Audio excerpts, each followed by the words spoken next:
What's up, everybody? It's FYGP, and today we've got another video about Palantir and the American technocracy essentially taking over. And I mean, this is sort of a new techno-feudalist branch of the elite that is rising up right now with, all of these technologies being brought to the forefront, like AI. And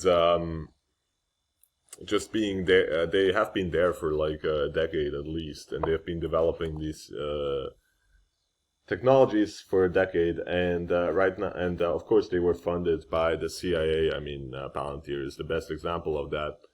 And the name Palantir actually comes from J.R.R. Tolkien's Lord of the Rings, where the Palantir are essentially these orbs, these eyes that can see everything. I think they're in the Lord of the Rings sort of lore. At the beginning they were created, and those were those eyes that can see everything. So yeah, that is everything you need to know. The name tells everything about the company. And Trump is constructing the New World Order as a just as I unfortunately suspected, he has been over the past couple of months since his inauguration. And this news confirms that. First, you must understand who Palantir is and what they're doing. I'll give you an example. Palantir is the same company which can target any Palestinian in Gaza and will kill targets out of them at will. And for the IDF, that operation is a test run for what is coming to America using the same tech. Trump has allowed technocracy, industrial complex, Silicon Valley completely to take over. His admin with Elon Musk and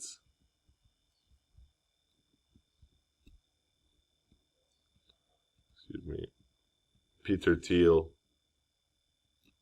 Alan Karp, David Sachs, and J.D. Vance at the helm. Absolutely, yeah, that's totally true. Trump has tapped Palantir to create the entire database of all American citizens. So yeah, that's what it's all about. It brings me no pleasure at all to inform you that Donald Trump is actively working with the same deep state he has claimed he would obliterate to create the largest surveillance database of Americans ever created. This plan is in lockstep with the UN Agenda 2030 goals and the West's fourth industrial revolution. So essentially, MAGA, they just put a MAGA face on the New World Order. They just put like this fake patriotism sort of face on it. But in fact, it's just techno-feudalism. The tech oligarchy will run everything. And essentially, it's also aligns with the UN Agenda 2030 and the West's fourth industrial revolution.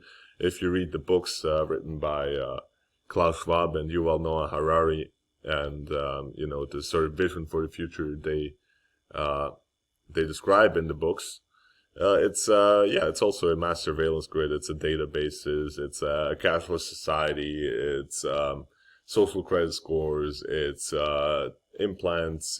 Technological implants. It's the internet of people, essentially, where everybody's hooked up to Wi-Fi, essentially. It's the Internet of Things. It's all of those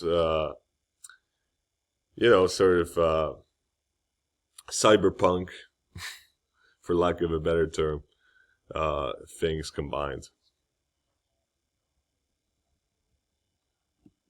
Let's take a look at what Jimmy Dore had to say.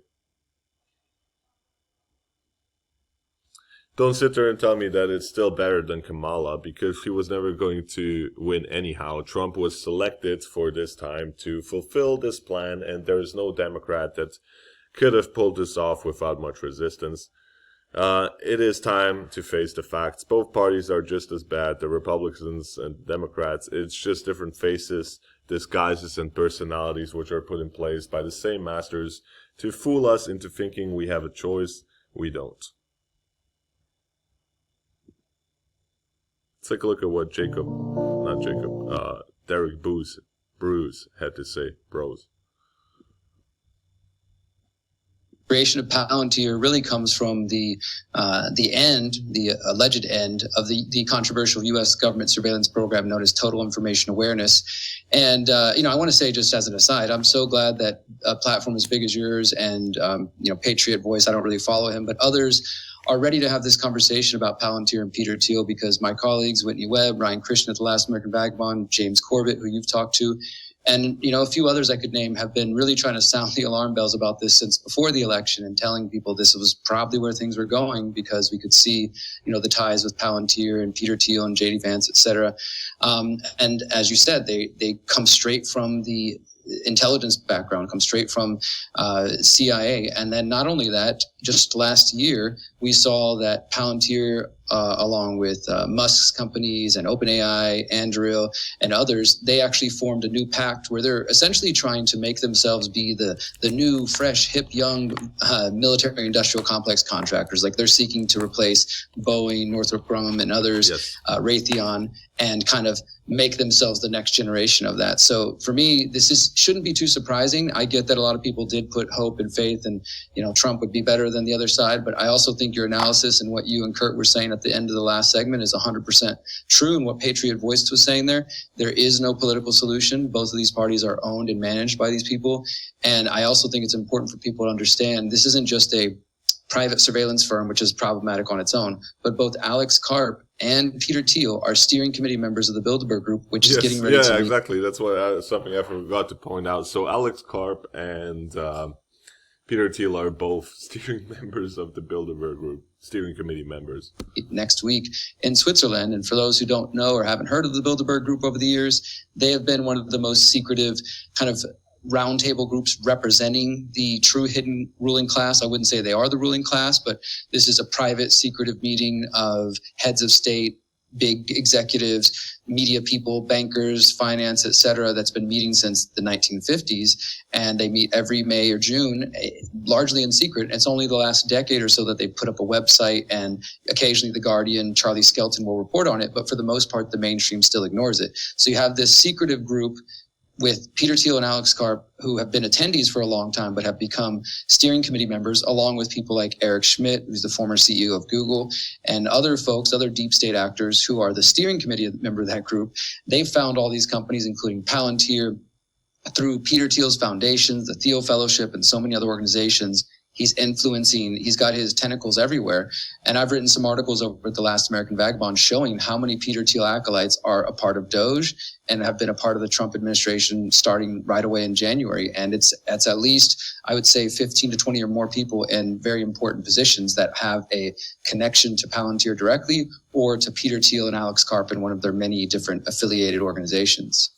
Well, let's go over what's actually happening right now. So this is an article from Reason just the other day, and it says when people complain about big tech, they tend to mean companies like Meta, Google, and Twitter, entities providing free tools and platforms that we can choose whether to use. Much less attention is directed at the tech companies helping the federal government consolidate and analyze data on all of us. Companies like the data analytics firm Palantir, created by PayPal co-founder and Donald Trump supporter Peter Thiel. Palantir has a lot of people have taken cheap shots at me, saying that somehow I work for Peter Thiel and that I don't criticize him when I've done so repeatedly. But I just want to throw that out. Palantir has long been connected to government surveillance. It was founded in part with CIA money. It has served as an immigration and customs enforcement contractor since 2011, and it's been used for everything from local law enforcement to COVID-19 efforts. So yeah, the same people who brought you the COVID-19 pandemic are now going to make the biggest mass surveillance system, probably on par with that of China, if not even worse, to the United States, yes. And also... they also bragged about stopping the rise of the far right in Europe. And also, at least since 6 months, their systems have been used to deport people from the United States. So ICE has been using it since 2011. Oh, that's crazy. efforts. And of course, first they're going to use the techniques on the illegal immigrants, and then on all Americans. And it only took like 6 months for them to use it on all Americans with Trump. The prominence of Palantir tools in federal agencies seem to be growing under President Trump. The company has received more than $113 million in federal government spending since Trump took office, including additional funds from existing contracts as well as new contracts with the Department of Homeland Security and the Pentagon. That's according to the New York Times. And this, by the way, that figure does not include the almost $1 billion that contract that the Department of Defense awarded the company just last week, which, by the way, has not been spent. So Palantir's technology has largely been used by the military and the intelligence agencies, the immigration enforcers, and the police. But its use could be expanding, you think? Representatives of Palantir are also speaking to at least 2 other agencies, the Social Security Administration and the Internal Revenue Service, about buying its technology, according to 6 government officials and Palantir employees with knowledge of the discussion. Along with the Trump administration's efforts to share more data across federal agencies, this signals that Palantir's huge data analysis capabilities could wind up being wielded against all Americans. I think we could get rid of the could. This won't allow the authorities to watch us more, so much as it helps them make use of all the data it's already got on us. But that's unsettling too.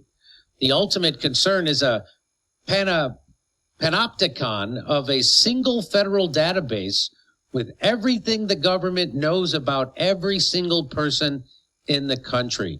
What we are seeing is likely the first step in creating that centralized dossier on everyone in the country. So if you're worried about digital currency and you're worried about if you protested, would they debank you and shut down like they did to the truckers and yes, that's what this is all about.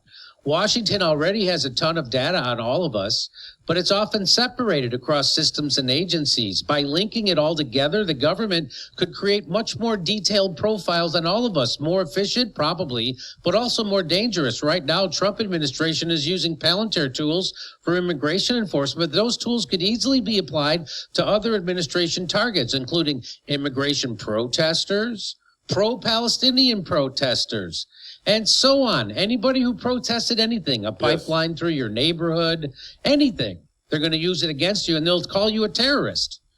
And of course, a future Democratic administration could use them to track people for its own ends too. Once we've got giant data troves on every American that can easily be analyzed and shared across agents, don't need total.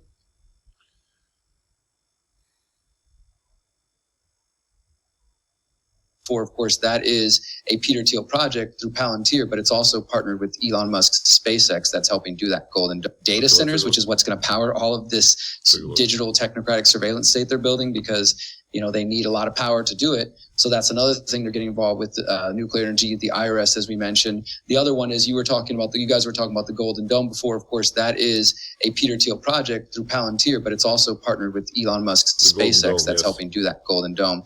And I personally don't think anybody should be blindly trusting or just trusting in general Peter Thiel, Alex Karp, and I would include Elon Musk despite anything he may be saying in the news lately, because when you look at what's really going on, Elon Musk is also a military industrial contractor, and his program under SpaceX, people know about SpaceX, they know about Starlink, the sort of public side of the internet, but the military side is called Starshield, and we only learned about this in the last year. This is another $1.8 billion contract with the Geospatial Agency, which handles all the U.S. satellites. Every time Elon does a little rocket launch and everybody cheers it on, what they're also doing is they're working with the military and sending out classified payloads of satellites that are going all around the world. And sure, some of it's going to Starlink for public internet use, but I wrote an article a while back talking about how the head of the Geospatial Agency, he actually was quoted. So both Starlink and Starshield, which is not created yet, but both actually also have military applications. I mean, both are applied. Both will be applied in future conflicts, and Starlink is essentially being applied in Ukraine. As will no longer be able to hide. So, I mean, really what I think is we're seeing this sort of unfolding of this PayPal mafia, which has been, not necessarily behind the scenes, but most people haven't been paying attention to them until the last couple of years, have been really working with intelligence agencies directly with